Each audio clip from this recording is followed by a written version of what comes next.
I am Mischa Duffie. Welcome, welcome, welcome to the Backstory with Mischa Duffie on KBLA Talk 1580.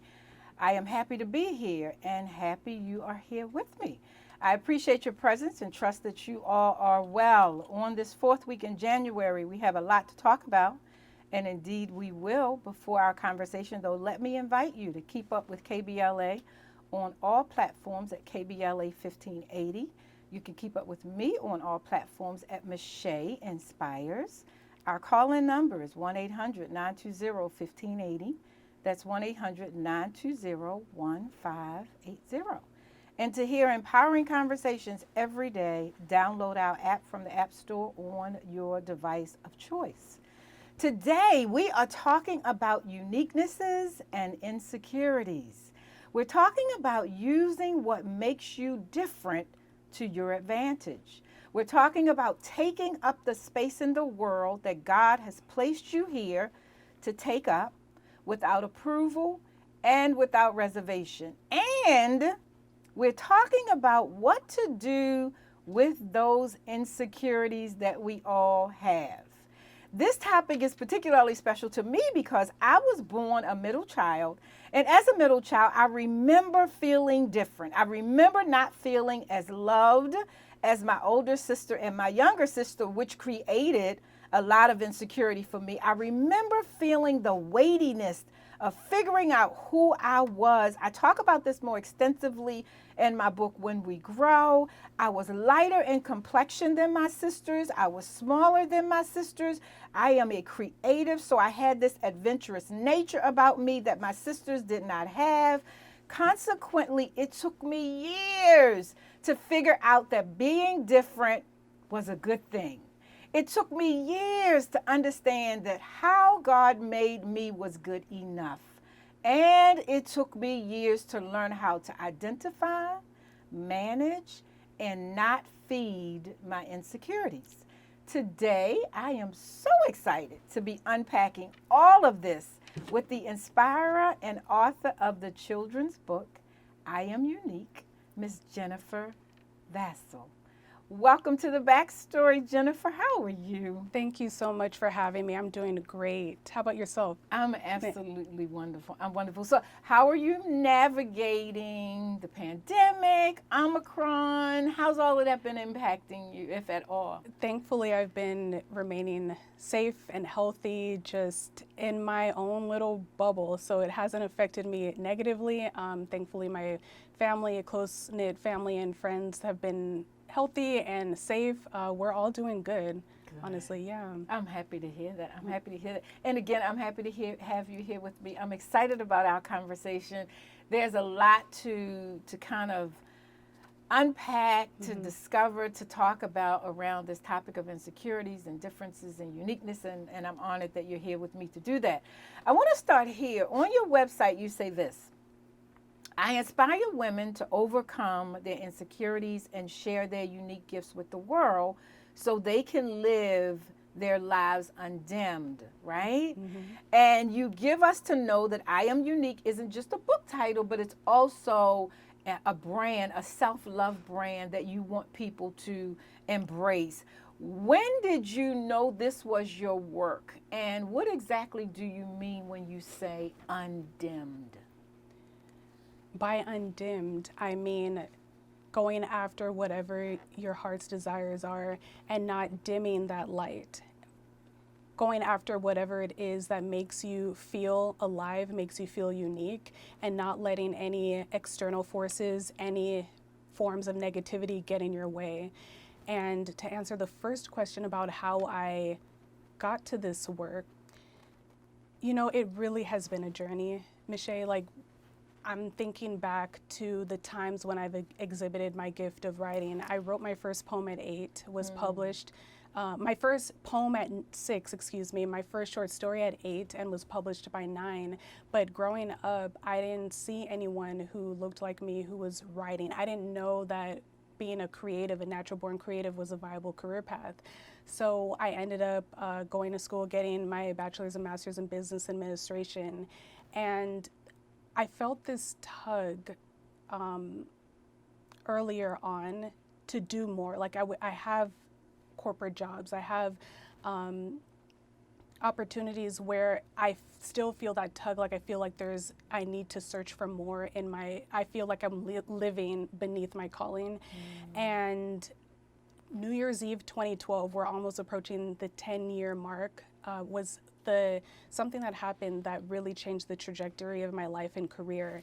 And hold that thought. When we come forward, we're going to hear what it was that changed the trajectory of Jennifer's life. You are listening to KBLA Talk 1580.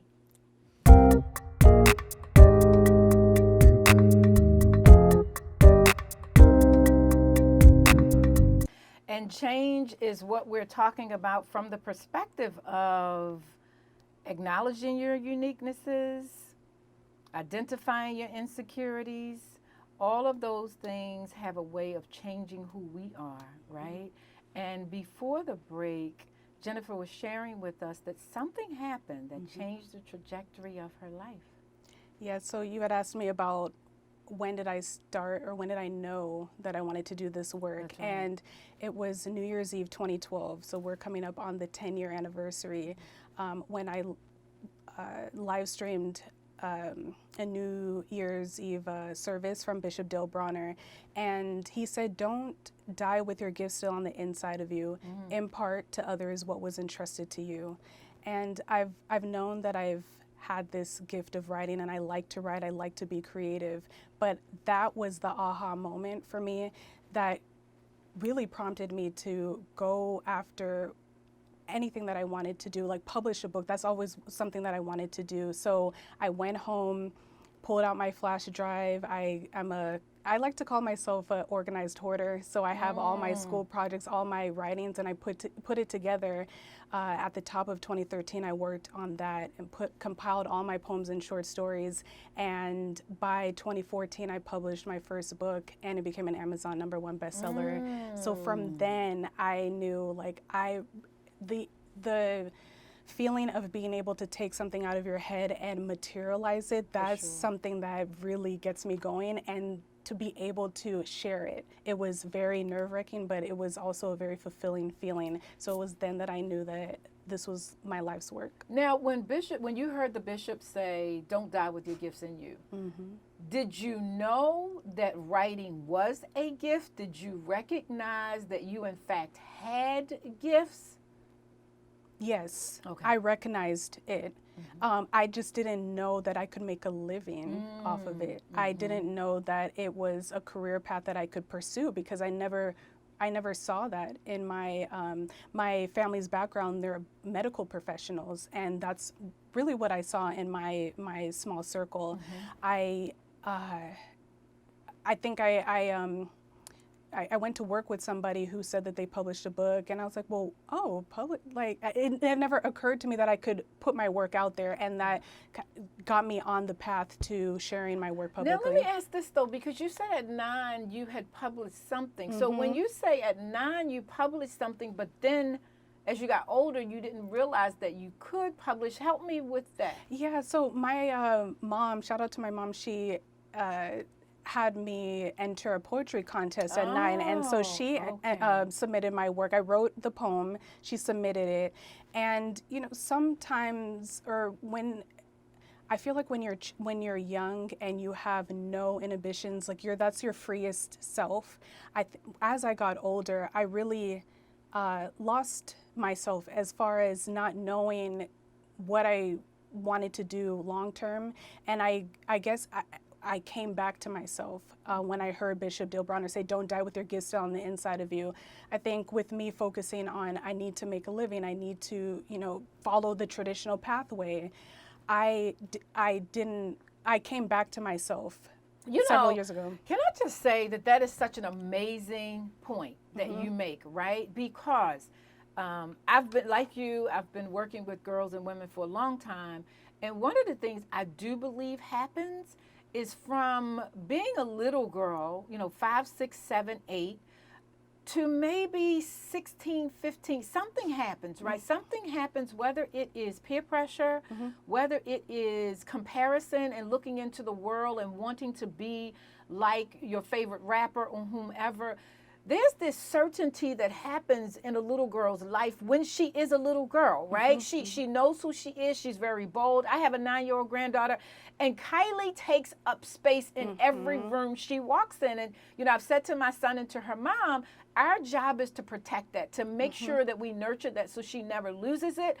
Unfortunately, though, by the time girls get 13, 14, 15, some kind of way, something has happened, right? And so to hear you say that you lost yourself, but you were able to find yourself again, I think it's beautiful that you found yourself again. But I just wanted to pause there to say to parents, just be careful, you know, that we are doing our job of making sure that our girls hold on to themselves in a world that's always asking more, whether it's, you know, asking them to be prettier or asking them to be thinner or asking them to be smarter.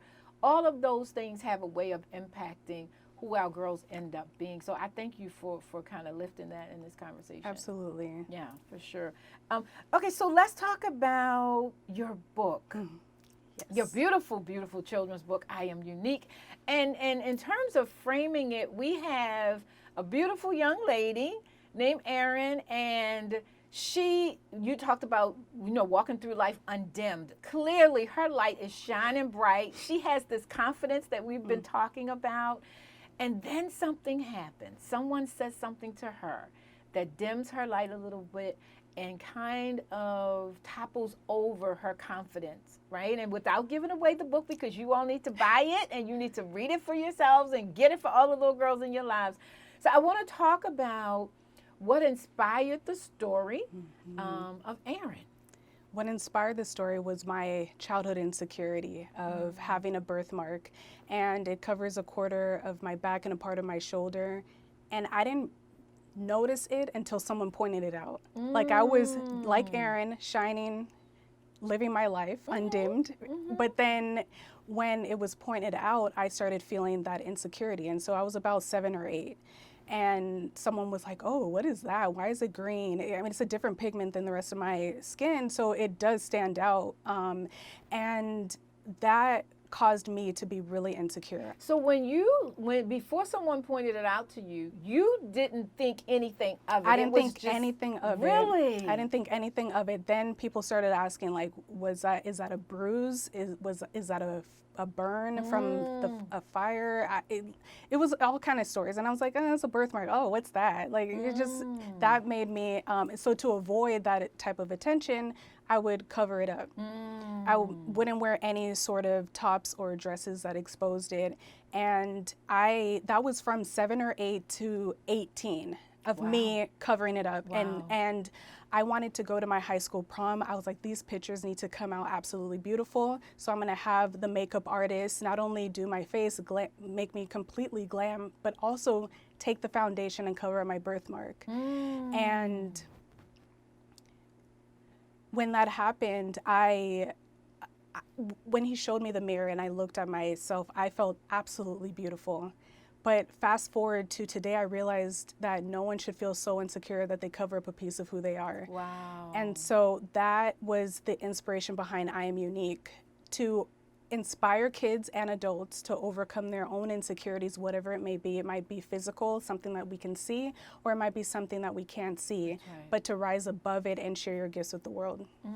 The point of no one should feel so insecure that they cover up a part of themselves is so powerful. Like, there's so much packed in that one statement, because how often do we do that? We do that all the time, We do it right? all the time. We do it all the time. And for you, it was a birthmark, right? For somebody else, it could be, I'm not even going to start going down the list, because it could be so many things. But if you all don't take anything else from this conversation, I hope that you take the idea that you should never be so insecure that you cover up a part of yourself. Because here's the thing about uniquenesses, and you can share your thoughts about it. They are for a reason. God made us different for a reason, right? The idea that I be you and you be me is so freaking boring, right? who I am, and it took me a long time to get this. I said that in my opening. It took me a long time to understand that being different was okay because, like I said, my sisters are browner than I am, and I used to wonder why I was light, and they used to tease me and say that I was adopted. And you talking about insecure? Oh my God, it made me feel insecure in so many ways, on so many levels. And then after a while, after I came into myself, as you said, I came to myself. I realized that it was okay to be light skinned. And that God made me light skinned for a reason. And I didn't have to feel insecure because I didn't look like my sisters, right? So we should not be walking around the world looking at other people saying, I wish I looked like that. Or I wish I had that. What do you say to young ladies and women who are still struggling with embracing their uniquenesses and their differences? I say that it's really a journey to self-discovery, and it's not a fly-by-night type of thing where you get up one day, oh, I'm better, I'm healed. True.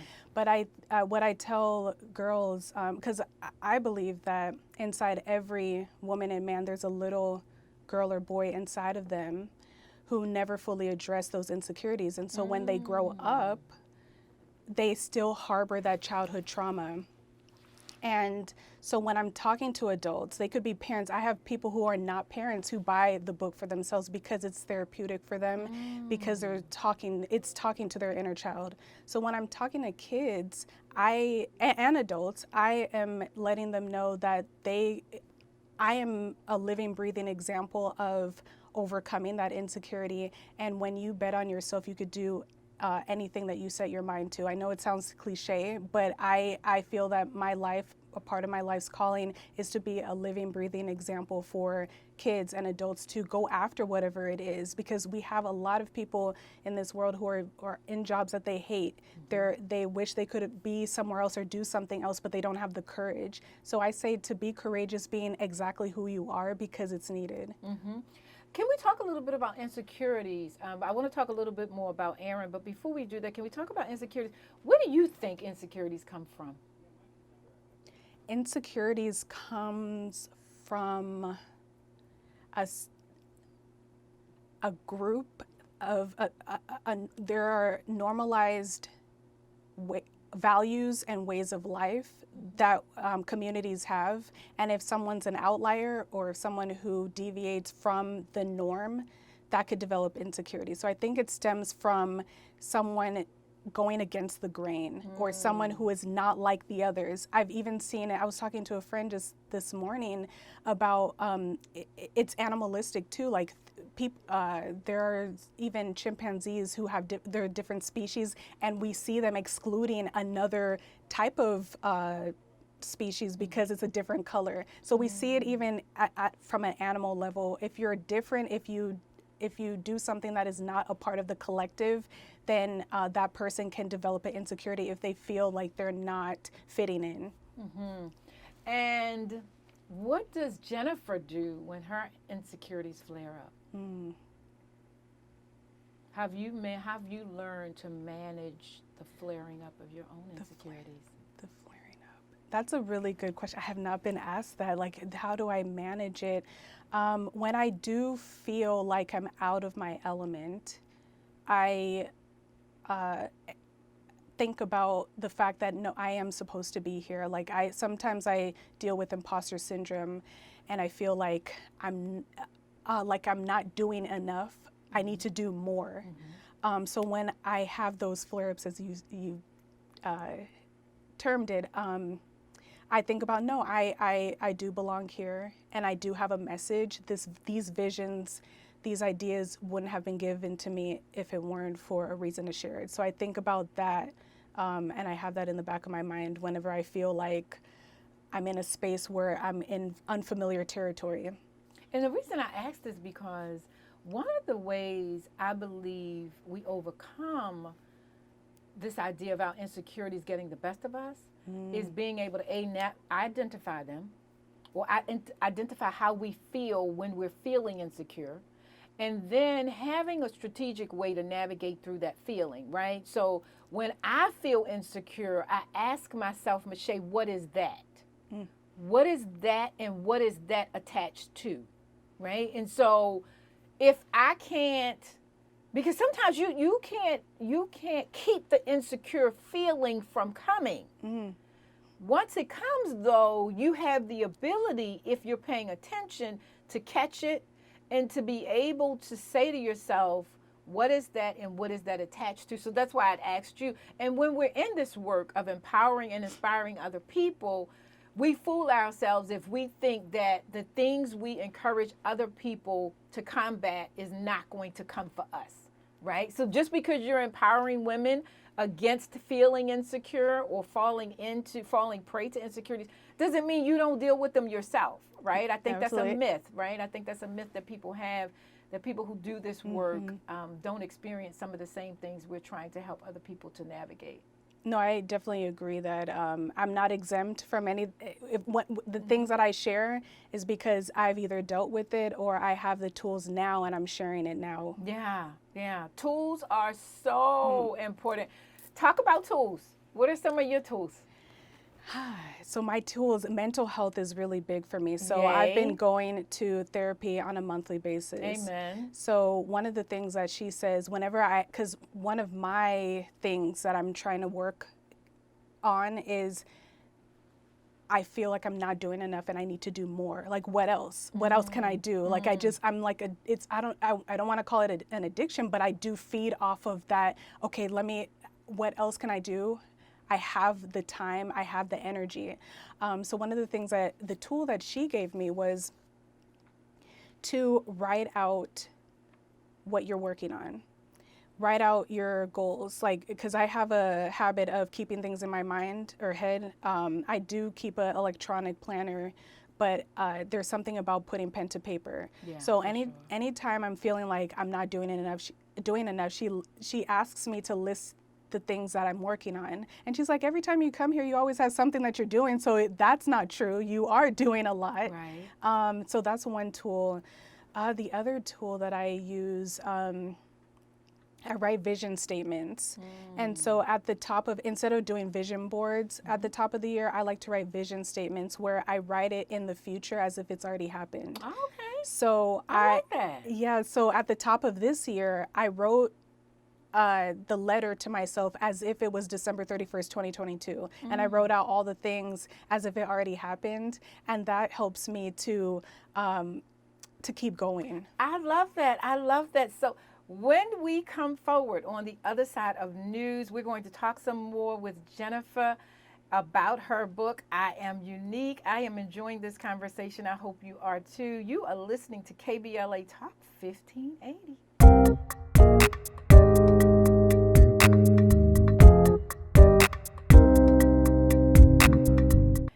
I'm every woman. I'm every woman. Indeed, indeed. I am so honored and grateful to be here with my guest, Jennifer Vassel. We're talking about her book, I Am Unique. Before we continue in our conversation, I want to take a call from Deirdre from Pasadena. Deirdre, how are you? Deirdre, are you there? Am I on? You are on. How are you, my dear? Oh, I'm doing well. Thank you for taking the call. I just wanted to make a comment about girls like Deirdre, one second, their... Deirdre, you have some background noise going on, ma'am. Can you good? Well, I am driving. Okay, go ahead. So I just want to address like girls just like really being really confident in themselves up to about 7 or 8. Yes. A lot. When puberty starts to happen, there's a lot of hormonal changes. Yes. It is when you are not, even when you're told about what's going to happen, it's something like you'll never. Once you experience it, it blows your mind because it never. You can't. Girls don't have any option, and then their breasts are growing and they're getting hips. I mean, it's just a complete shift. So that is, I noticed with my girls, when that started happening, and I talked to them about, puberty and what, the change in the period, but it still knocked them off kilter. Yes. because it's something that you just never imagined. And the other thing I wanted to say about we are programmed in this society to be discontent with ourselves from the moment we're born. Yeah. You know, you go to a pharmacy or whatever. Oh, they have a beauty section. Oh, you're not beautiful enough. You know. Yeah. Thank you, Deirdre. Thank you so much for that comment. We appreciate it. Thank you so much for listening, sis. Did you want to respond to that, Jennifer? Oh, yes, I do agree that we are programmed by the media, by our surroundings, by our peers. Like, there's constant pressure around how to look, unrealistic beauty standards, how to be, how to exist. So I definitely agree. And I believe that having open and honest conversations with your child during those earlier years where their brains are still growing and forming, having those conversations and keeping it open enough so that they feel comfortable to come to you if there's an issue going on at school, or if they're feeling some kind of way about themselves, or what they're not good at, or they feel that they're not good at. So it definitely starts at home with nurturing those gifts and having those conversations. And I appreciate you for bringing that up. Thank you, Deirdre, for bringing that up as well, and for you, Jennifer, connecting with that, which takes me, it's a wonderful segue into where I want to go with your book. One of the things I noticed in your book, there was a time when Erin had received a comment from her best friend that was not favorable. And she gets in the car with her mother, and her head is down, and her mother doesn't notice it, right? And it broke my heart that her mother didn't notice it, whether it was, you know, she was just preoccupied with just picking her up and getting them home and getting ready for dinner. But I thought it was a pivotal moment in the book where Mom missed an opportunity to comfort her and to encourage her and to just speak into her, and to even just check in to see how her day had gone and what may have caused her to be distressed, right? Although, if you keep reading the book, Mom does make up for it, because Mom is the reason that Erin goes from deflated to inspired again and ready to be the amazing young lady that she is. So this idea that parents should stay connected to their girls, particularly through puberty, given the hormonal changes and society's pressure, is just so important. Yes. Yeah. Did you want to say more about Erin and her mom, and anything about the book that you want us to know? Anything about the book you want to talk about in particular? Yes. So the I Am Unique, you mentioned earlier in the introduction that it's not only a book, but it's a brand. Yeah. And we are positioning Erin as the face of self-love, because there's no other character out there who really combats that or talks about overcoming those insecurities and sharing your gifts. It's a dual message, and that's something that we definitely want to share out there and to get out into the world. With regard to the mom not picking up on what happened at school, or like realizing that Erin, or didn't realizing that Erin had her head down, I think that speaks to sometimes in life when we are busy with our day-to-days and we don't notice certain things, but it definitely was an opportunity for her to address it then. But without giving too much away, she comes around. She does. Erin comes around. Yep. And you know, the other thing I thought, because Erin was so courageous and so bold and just so confident, I was waiting for her to get in the car and tell her mom what had happened, right? But again, you all have to get the book so that you can read more about Erin and this amazing story. I wonder for you, what do you say to young ladies who are not Erin, who still are trying to figure out how to be confident, how to love themselves, how to accept themselves? I know we talked about the uniquenesses, but if you're just a regular young lady that's just trying to figure out how to love herself in her own skin, what do you say to her? I say, make a list of things that you love about yourself. If you're unable to make that list, or you don't know. That's what I was about to say. What if that's not even a possibility? Like, I can't even write one thing. What if that's the reality? If the reality is that they don't know what they love about themselves, I think lean on the 3 to 5 people that you spend most of your time with. I love Have that. and that's what I recommend for people who don't know what they're good at. Everyone's good at something. They're just overlooking it. So lean on your loved ones, your friends, your close friends who can help you assess what is amazing about you, what brings you to life. And so if you're able to lean on your friends and family to write some things about what makes them unique or what they love about you, that can you, meaning the person who doesn't know what they love about themselves, that could start something within them to start doing some soul searching. If these people love this about me, maybe there's something unique inside that I'm not fully exploring, and that could be an invitation for them to dig deeper. Amen, amen, amen.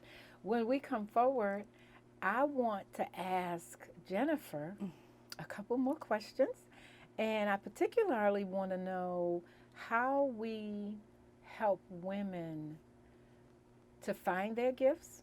Because remember, we talked about the fact that all of us have gifts, and sometimes we don't know that they are a gift. So I want to know, how do we help women and girls find their gifts? I want to know who inspires you as a woman. What woman, dead or alive, inspires you to just be your best self and be everything that God wants you to be? This is The Backstory with Mischa Duffie on KBLA Talk 1580.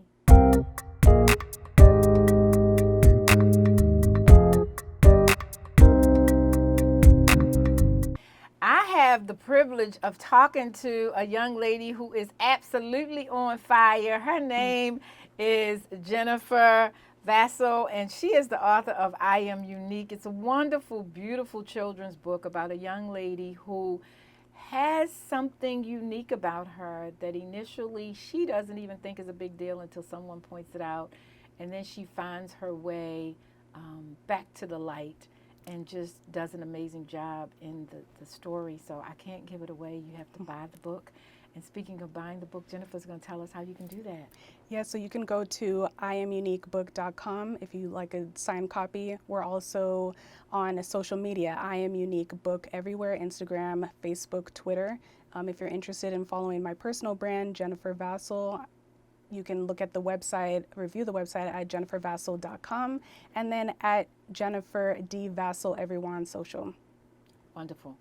So before the break, I asked the question about gifts, and I shared that I wanted you to talk about gifts because what I believe and what experience has taught me is that not everybody believes they have a gift. And even for people who believe they have one, they may not know how to access it or how to use it. So can you talk to us a little bit about your advice to people who are trying to discover whether or not they have a gift and what to do once they find it? If you're looking to identify your gifts, think about the things that come natural to you. Think about the things that come easy. Also make a list of the things you like to do, because a lot of times your interests, therein lies your gifts. So write out those things that you think about every day. Like you wake up one morning and it's always on your mind. Also, if you're not sure, ask, as I mentioned before we went on break, ask the 3 to 5 people that are closest to you what they think that you're good at, or make notes. Start taking note of what people reach out to you for. People, if similar requests are happening, like, oh, they always come to you for your baked goods, or they always come to you to proofread their essays, make a note of those, because that right there, that's your talent. That's something that you're naturally good at. And oftentimes people might overlook it because it's easy, or they have this thought that, oh, well, I don't get paid for it, so it's not really something that I can monetize. Or people try to convince them that they can't get paid for it, right? You yeah, know, that's that the whole idea of a starving artist, you know, people will say, oh, you can't get paid to write, or you can't get paid to draw, or you won't get paid to sing, or you won't get paid to take pictures, because people just do that every day. But that's not true. I was sharing with Jennifer before we came on air that I heard Bishop Jake say a long time ago, every gift has an income stream attached to it. And so once you find out what that thing is that God put you here to do, you can, in fact, take it to the marketplace, and people will embrace it, and people will pay you to do it but it does take you sitting down and really thinking about what it is you're good at. And as we talked about, effortless ease. What do you do with effortless ease in a way that other people struggle and have a hard time doing it? That may, in fact, be your gift. My remaining 4 moments with Jennifer when we come forward. You're listening to KBLA Talk 1580. This is Mischa.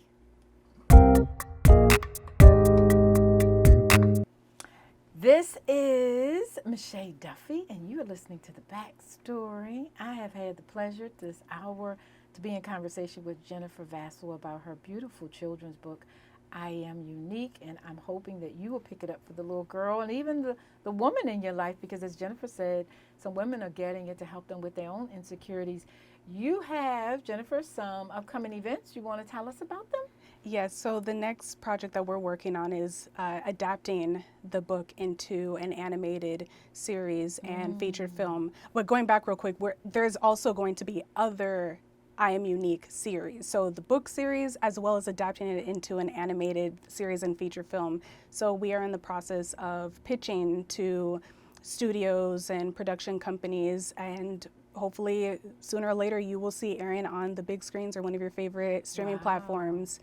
We're also working on getting out the Spanish version of the book. So if any listeners are inspired by the message that you heard today, please do stay in contact at iamuniquebook.com and all of our socials at iamuniquebook. Amen. And I should also add that you have a parent's guide. Yes. To the children's book, which is also great because it helps parents to help their children unpack the story, and it asks some really thought-provoking questions. Yes, so we do have a parent's guide and a teacher's guide. So both are, one's for educators and one's for parents. You could really use them interchangeably, but the most important thing is being able to ask questions before, during, and after reading. And studies have showed that kids love reading aloud and love answering questions. So those guides are great as a supplement to the book so that it drives the themes home. Absolutely, absolutely. And I was inspired absolutely by reading your book. So again, thank you for this offering. Jennifer not only has this book, she has other books, and when you go on her website, you will see that. I can't thank Jennifer enough for sharing her time with me, and I hope you've enjoyed our conversation. I also want to thank you, our listeners, for tapping into not just this conversation, but the conversations that we're curating. I was blessed this week to receive a call from a gentleman who was referred to me by his friend. He's interested in publishing a book, and I don't say this enough, but I am a publisher. I've written 24 books, and so if you are out there and you are trying to figure out how to get your book into the world, please go to my website and fill out the contact form, and I will get back to you, because I believe that everybody has a story and we all should be telling them. You have been listening to The Backstory with Mischa Duffie. If you've missed any portion, it rebroadcasts tomorrow, same time, same station. Up next is Cafe Mocha with Yo-Yo, Lonnie Love, and Angelique. Remember to download our app, the KBLA app, so you can listen in real time. Currently, Tavis Smiley is doing a series, Never Let Misery Have the Last Word. It's a 7 short essays on bouncing back. The second essay is up now. You can only get that exclusively through the app. And again, thank you so much for being here. Until next week, stay grateful, stay safe, and stay inspired.